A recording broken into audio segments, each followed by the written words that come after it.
Okay, so this is just in, and I've been seeing a lot of these articles popping up all over the place about the vaccines, and I'm sure a lot of people are going to want to hear this. So, vaccines appear weak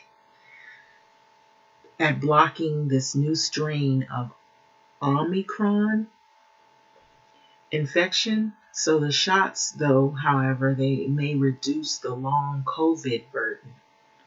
Okay, and so you have Pfizer and Moderna, those seem to be the main two outside of all of the other vaccines that people have been receiving, at least here in the US.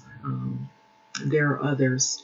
This is by a Nancy Lapid or Lapid, Monday, December 13, 2021. So out of Reuters. So the following is a summary of some recent studies on COVID-19. So they include research that warrants further study, of course. So I guess they want to let people know that to corroborate the findings, and that has yet to be certified by peer review. So vaccines that people have received already appear to be weak versus Omicron infection, better versus severe disease, however. So it's basically letting you know that if you did get the vaccine, you have a better defense mechanism in terms of severe disease. But even getting the vaccine doesn't mean that you won't be a person that won't be susceptible of catching Omicron. So the vaccine effectiveness against symptomatic infection from the Omicron variant of the coronavirus is likely to be much lower than against earlier variants. So what I've heard about it in my own words is that this new strain is more contagious than Delta, and that it's also less, of a problem is what they say in terms of death. You don't see as many people dying, but how I have recently seen articles pop up, it's saying that in the UK, it is really, really spreading rapidly, and it is spreading in the US rapidly. And so it is nothing to just ignore. And that even if you are vaccinated, or what you would think fully vaccinated, that is a person that has had a first and a second dose and a booster, would be considered fully vaccinated. Those people can still get the virus. You might have a better ability of warding off severe disease and even death, possibly, but that doesn't mean, depending on a person's health status, that those things could not happen at all. But it says you have a better defense mechanism. So that's what the way that I have been reading most of the information that has come out. But there is some not so great news that I've heard. There was a recent article that popped up, said that this variant is probably just a dress rehearsal for what is worse to come. And I guess we have to wait and see, because this virus spreading as rapidly has caused the U.S. to reverse their protocols on mask wearing. So we have to resort back to wearing masks. I guess they were trying to reverse it to make it a little bit more like flexible and more optional, so that people, if you choose to wear a mask, you wear a mask indoors. Um, um, and outdoors, you don't have to wear a mask at some places. Some places weren't doing any of these protocols, but they have higher infection rates. But what I'm hearing is the UK is really battling this new variant, Omicron. So getting back to the article, it's saying the vaccine effectiveness against symptomatic infection of Omicron variant of the coronavirus is likely to be much lower than against earlier variants, but it may still offer substantial protection. So basically, it's validating what I said against severe disease, and a new analysis suggests this. So Billy Gardner and Marm Kilpatrick from the University of California, Santa Cruz developed computer models incorporating data on the COVID-19 vaccine efficacy against earlier variants and initial data on a Pfizer BioNTech vaccine against Omicron. And the models suggest that earlier, after 2 doses of the mRNA vaccine and Pfizer, BioNTech, or Moderna, efficacy against the symptomatic infection from Omicron is only about 30% down from 87% versus Delta. And so they reported this. This was on Sunday, medRxiv, ahead of the peer review. And so the protection against the symptomatic infection is essentially eliminated. And so that is what the concern is. So it goes on to say for individuals that are vaccinated more than 4 months earlier, boosters restore protection to about 48%. So it's still low, but it's better than not having any protection at all. So which is similar to the protection of individuals that wane immunity against the Delta variant, which was 43%, Kilpatrick said. So it goes on to say, importantly, protection against severe disease is a lot higher or much higher for all categories. So recently vaccinated, waned, or boosted, we estimate the protection against the severe disease 86%, which is not bad at all. But the recent mRNA vaccine against Omicron, it's 67%. And so Wayne, so basically it's reiterating what I said earlier. It just breaks down your immune system to this variant, which would open you up for something worse. If there's other strains that could be worse than Omicron, then your defense mechanism is a lot lower and you're more back. It's like back somewhat to square one to some degree, where you're back more vulnerable for a worse infection. And it did say that Omicron had more than 33. I even heard on an article more than 50 strains of mutated strains. And those they have yet, they're looking into those to see. There were some troubling news. They said there were some that they already have looked at that could be problematic. And so I did see that article pop up, and I probably will try to hunt for it and go through it. But I was really busy earlier, but I saw it, and it was basically what I've always felt could possibly happen, that we're not rid of this pandemic. It's not over. We're far from over it. And actually, I believe what's driving it is that you have all the same things that were happening like in 2020, where you have different people that have the different beliefs, the backgrounds, that they're not really all protected, and some people are still walking around unvaccinated. So you have all these different things going on. And so you have this strain just going around, and it's gotten a lot trickier, and it's actually becoming more resistant to the vaccines. And so it knows people, I guess, their body makeup, the way it is. Okay, you have no defense, and then it knows people's body makeup that has some level of defense, but it works its way around all of that. And so as it's learning its way around all of that, people who are just unvaccinated, okay, those are easy people to infect. So they're just spreading it. And then you've got people who are vaccinated, but they have now not as high an immunity as they did with Delta. And so those people are now getting infected.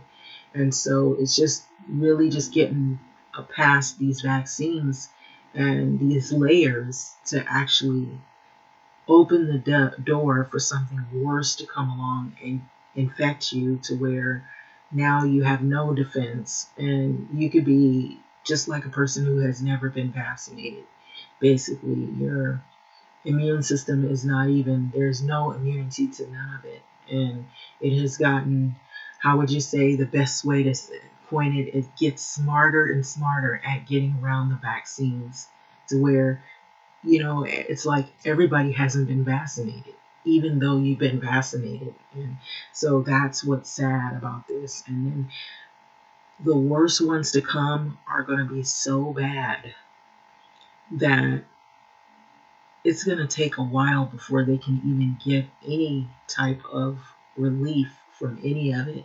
And that would mean there would be more death and more chaos and more fighting. Probably, I believe it would be a lot more deadlier in the sense that because of all the indecisiveness and what happened in 2020 and the fighting over, the lockdowns, the mandates, and what we see now as the mandates, I believe they would just hold off on all the lockdowns and mandating, and they would keep things open as long as they could until it got to a point where it was so chaotic and there was a lot of death or a lot of sickness that they were forced to actually go back into lockdown. At that point in time, I believe it would get so bad if it was to that degree, they would have to also go into martial law.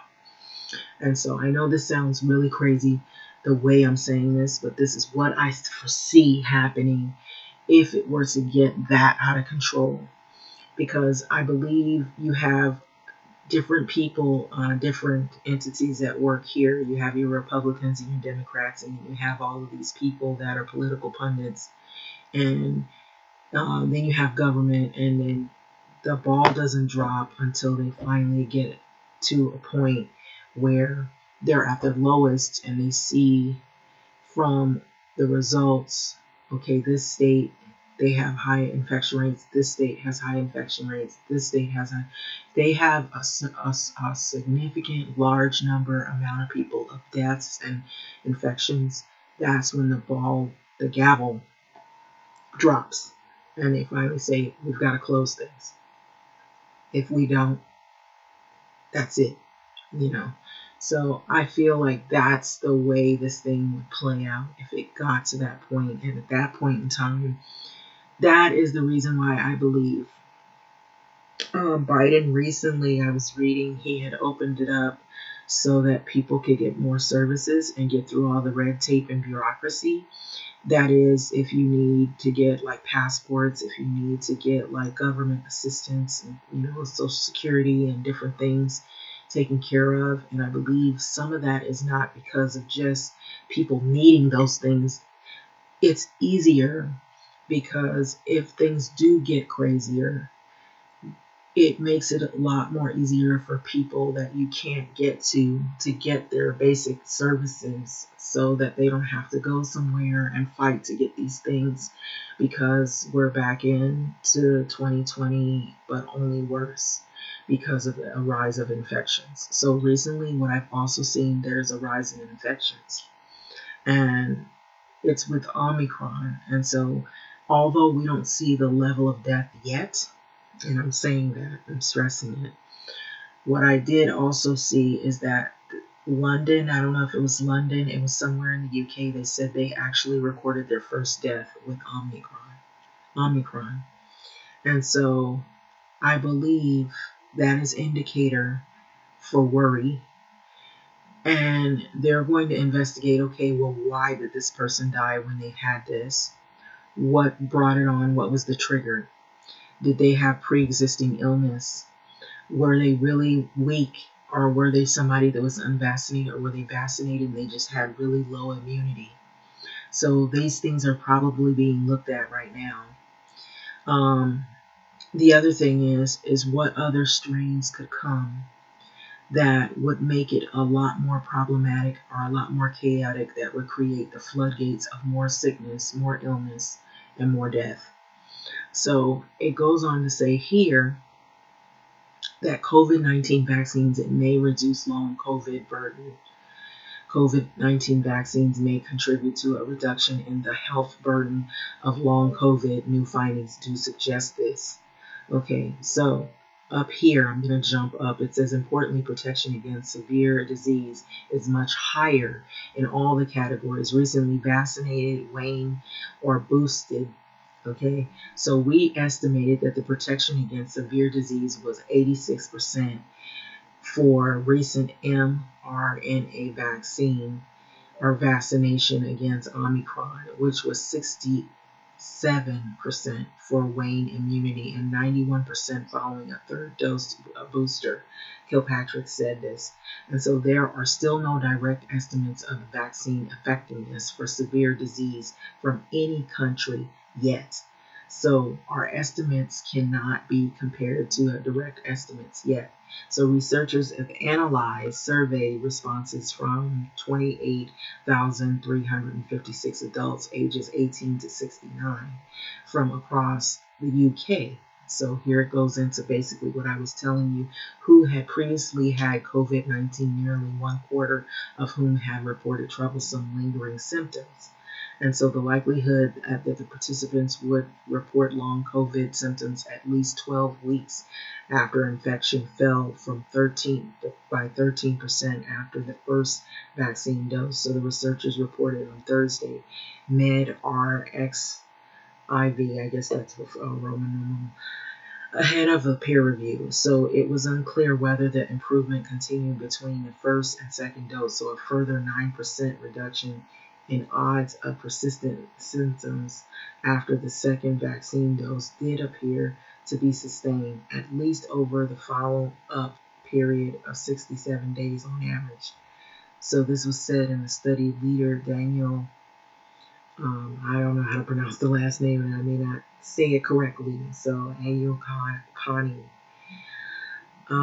This is of the UK Office for National Statistics, basically. So the same was true for the long COVID symptoms, severe enough to hamper daily activities, and the pattern was similar regardless of whether participants received vaccine. And like in the UK, there's this vaccine called AstraZeneca, Pfizer, BioNTech, and the Moderna. So different places have different other vaccines, but they all are supposed to combat these severe illnesses and death. That's supposed to combat.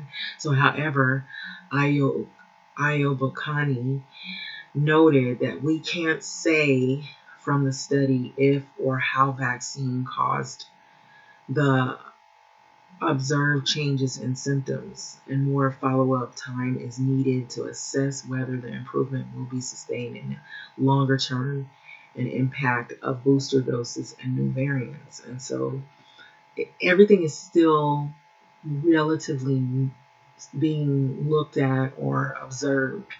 So I feel like the way this is going, I'm getting in relation to the article that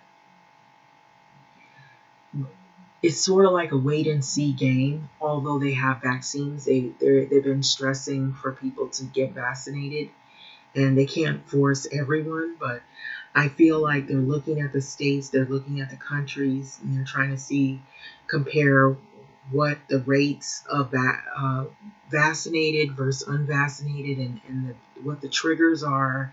Which places are highly infectious, which areas are highly infectious, with states, countries, where are the hot spots in those areas. They're looking at all of these things, the people, what is their activities, what time of the year is it, what's going on. And of course, we know it's holiday time, especially here in the US, and I'm sure in other places where people start to gather a lot more. And then the climate, it's colder.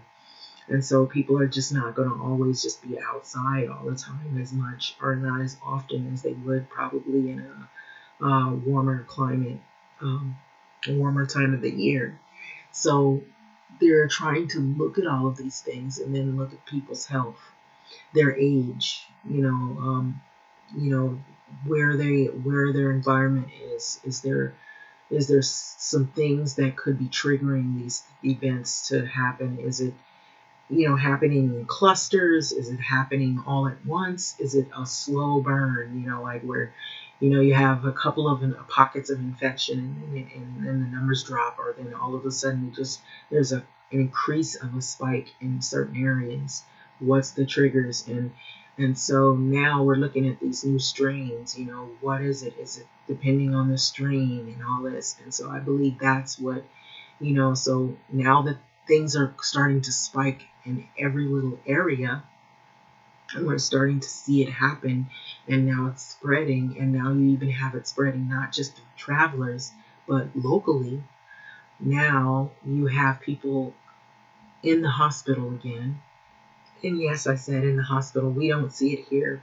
Maybe not. We're not hearing about it as much here in South LA or in LA, but it is happening. And I've been reading that this Omicron is starting to put people in the hospital. And they're looking at, okay, why is this person in the hospital? This was said by South Africa that this was a lot lesser of the evils, that this was something that was treatable at home, but now we're seeing the reverse happening in other areas. So maybe one person's body can handle something that another person can't. Maybe these people are able to carry it. They're carriers. You have the tendency to be a carrier. Like they said, there were some strains that people didn't even show symptoms, but they were carrying it and spreading it. You might not be sick, but the next person might be in the hospital. So they're looking at all of this. And so now they've got people in the hospital again. So now the worry is on again. Also, they're learning from this article, what I just read, that immunity can get lower. That's why I believe that these strains, what that article was warning, is this is a dress rehearsal for what is to come.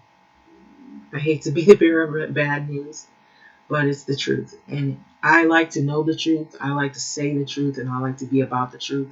And I believe that we are not done with this, and we haven't seen it yet. And so I believe that Tedros from the WHO was warning that this was what we were going to see. And so anyway, it says, however, it says we can't say from the study if or how the vaccine caused the observed changes in the symptoms. And so more follow-up time is needed to assess whether the improvement will be sustained in the longer term and the impact of the booster doses and new variants, of course. So basically, good antibody levels from vaccines, no guarantee, okay, of other immune defenses for some. See? So in some patients, the immunosuppressive drugs, COVID-19 vaccines may induce protective antibodies without inducing good second-line immune defenses, leaving them at risk for severe illness if they do become infected. So this is what the researchers are saying. So vaccines reduce the severity of illness by inducing T cells in the immune system to recognize and eliminate virus-infected cells. So 303 patients on immunosuppressing therapies for inflammatory bowel disease, researchers used a new molecular measurement tool to count the numbers of antiviral T cells induced by COVID vaccines. Overall, a substantial number of vaccinated patients, about 20%, had minimal antiviral T cells levels, even though most had high antiviral antibodies. So this was said in the study. Leader Jonathan Braun of Cedars-Sinai Medical Center here in LA, which I know where that is. So I was not too long there, like a day ago. Not at the hospital, but I drove past. But age, sex, and specific immunotherapies might be associated with the patient's T cell responses to the vaccine. But the bottom line is that antibody levels after vaccination do not necessarily predict T cell responses. So his team said in a report posted on Wednesday that MedRxiv ahead of peer review, so levels of antibody T cells. So this is like, the medical jargon. So if it's confusing to you, basically they're talking about the levels of antibody and who and how, based on age, sex, and the immunotherapies and how it affects patients on all levels. So everybody's like, it's basically what I was saying. In a nutshell, everybody's body is not the same. So what happens to one person may not happen to the next person, and the levels might be, in another person or another group one way and another group another way. So they're studying all these things, and so these are teams that get together and they're looking at this, and they're looking at the antiviral T cells, which it says. This was posted on Wednesday, so it says ahead of the peer review. So levels of antiviral T cells are not often measured. So that was said by Braun. So leaving open important questions. All right. Among them, how frequent are vaccinated individuals with low antiviral T cells levels in the general population? And do boosters help such individuals elevate their antiviral T cell level? So those were a few questions, random questions right there. So that's basically the article. So what I'm saying is they're still trying to review all of these things and go over and study all of these things while they're doing this. And so there's no foolproof, you are safe from the virus completely. So, like they said, you still can get it, you still can pass it to people, even if you're asymptomatic and you don't have symptoms or show symptoms. I just saw something saying that 40% of people can carry the virus and not have any symptoms. 40%. And so they have really done a lot. They know a lot more than they did at the start of March of 2020 and before, but now we've got these new strains, and so it's on to the new studies. And so this is really complicated, and so that's why this is far from over. And what I believe, just in general, is that you're going to still have COVID deniers. You're going to still have people that are out there that are going to sell these miracle cures that really aren't cures. They're just trying to profit off of your fear. Then you're going to have people who are going to throw religion in it, and then they're going to start pointing blame at different people that maybe they have a problem with. Then you're going to also have people that are throwing politics in there. And then politics will be used in this. Most definitely they are now. And then you're going to have people who are just going to be like confused. They don't know what to do. It's just going to be a whirlwind of chaos.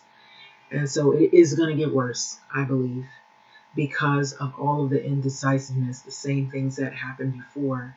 And so, like that article said, that was probably like the best phrase for all this is this: we're going through a dress rehearsal right now. So believe it or not. And so the way this is going, the way this is handled, there are people that are trying to follow the rule of trying to be safe. They're doing the best that they can, but you can only do so much when you have a group that just refuses to do right by anything. And they see one way, you both are looking at a red sheet of paper, but one group sees that red sheet of paper as purple, and the other group sees it as red. So it just, you can't get around it. And so that's the way this thing is. It's like back and forth tennis, like a tennis match. And so it's crazy. And so I do believe that this is not over. I believe that where there are spikes, there's going to be some places that the infection is higher. And then until it gets to the point where things are just so out of control. And then they're still going to be trying to study it. They're going to do everything they can. This is going to be an ongoing thing. And they're going to have to open up more hospitals, more testing sites. They're going to have to keep that stuff open. They're probably going to have new vaccines come out, new orders to take more booster shots. And so some people are going to refuse those because they're going to think, well, why do that? We've already taken 3. So why do we have to take 4th and a 5th and all of that? And then we're going to be the new unvaccinated. The people that refuse to get more booster shots. And then there might even be mandates against that, saying that if you don't get your 4th or 5th booster shot, you can't work at X, Y, and Z. So they might even stress that you get those, and you might have to show proof. And there will be ongoing testing weekly. And it's like a crapshoot. It's playing Russian roulette. It's like, okay, what week are you going to be infected? Which week are you not? So that's the way this is looking. It's already like that. Hundreds and hundreds of employees here in LA, in the LA district, the school district, they had basically gave them a leave of notice. And I guess they had till this month of December to get vaccinated. And those that didn't, they basically got a termination letter.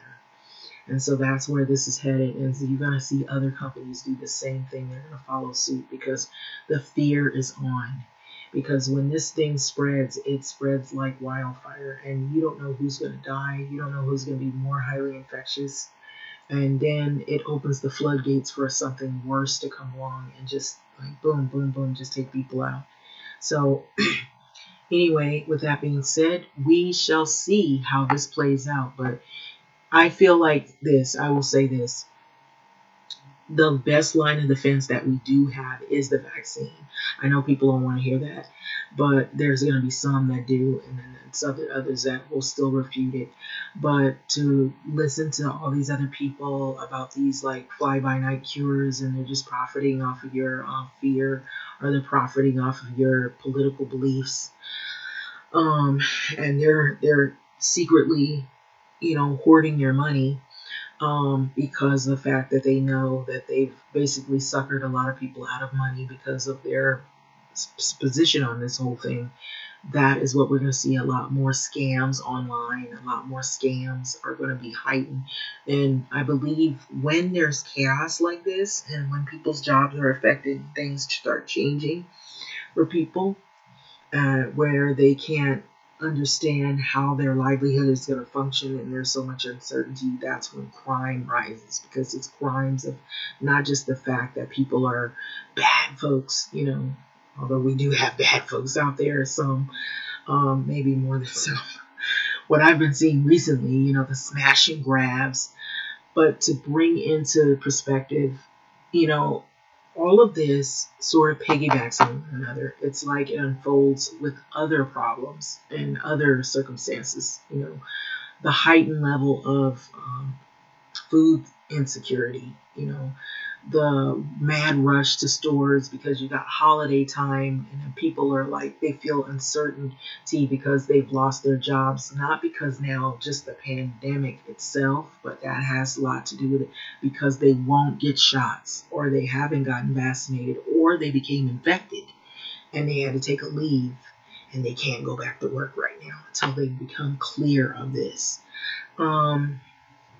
COVID, and they have to show proof that they're clear of COVID, and maybe these people are sick, or they can't get to the hospital. The hospitals are filling up where they are at. So there's a lot of stuff that goes down with this, and then you have people that become desperate and they start, resorting to criminal activity, and or maybe like theft. And then you have chaos that ensues just from everyday level people that are out there that just are on edge. And these smash and grabs I've been hearing a lot about. I think, now that what I was hearing some people say that we have zero bail. There's a zero bail, and that people take advantage of that. And they feel that if we are not going to be held accountable, or we're going to be let go, within 24 hours because they don't really have anything on us, then we can just get away with it as much as we want. And so I guess it's going to have to come down to a level of, let's look at the surveillance camera. Let's see if we got any prints or ID on this person, or we know this person was involved, and then those people will be held accountable. Or they go for the ones that initiated everything. So it's crazy. I know what's going on. And I know that if you're watching, you know what's going on. You see behind the scenes that there's a lot of stuff behind all of this. And so it just seems like you have one chaotic episode that happens, and then other things piggyback off of it, feed off of it. And so we have a viruses within viruses of society, of things going on. So anyway, having said that, I'm going to let this go, but I think this is a wait and see game as well. It's not a game like playing cards, but it's like a let's wait to see how this thing plays out. Is it going to get worse? Are we going to have to implement more booster shots? Are we going to have to is our medical system going to collapse? Are we going to have makeshift medical clinics that we're going to have to open up because of this, that just deal only specific with this virus? and nothing else. So yeah, so this is where it goes. And so I'm just saying, just be aware, be alert, stay safe, do the best that you can with what you do have. It's like you have to be thankful for what you do have. You know, it makes you look at things in a whole nother light when you see all of this going on, and one day, things seem like it goes well and you're with your family, and then all of a sudden hell ensues, because of stuff like this. And so it's like you're just kind of like trying to follow suit. You're trying to do the best you can with what little knowledge that you do have. And you're given bits and pieces of information, and you just got to kind of ride with it, and go with the flow until, whatever happens next. And then you act accordingly. And so this is where we're at. And so I'm just waiting and seeing, but I know that from what I've seen, those are ugly articles that are out there. It's talking about, we're just in for a dress rehearsal. A dress rehearsal for what? So that's the great way I'm looking at it. I'm like, I don't want to think about it. I don't want to think about it. But then when I do think about what could be, I'm not surprised either, because I kind of feel like 2020 was a dress rehearsal for what could be worse.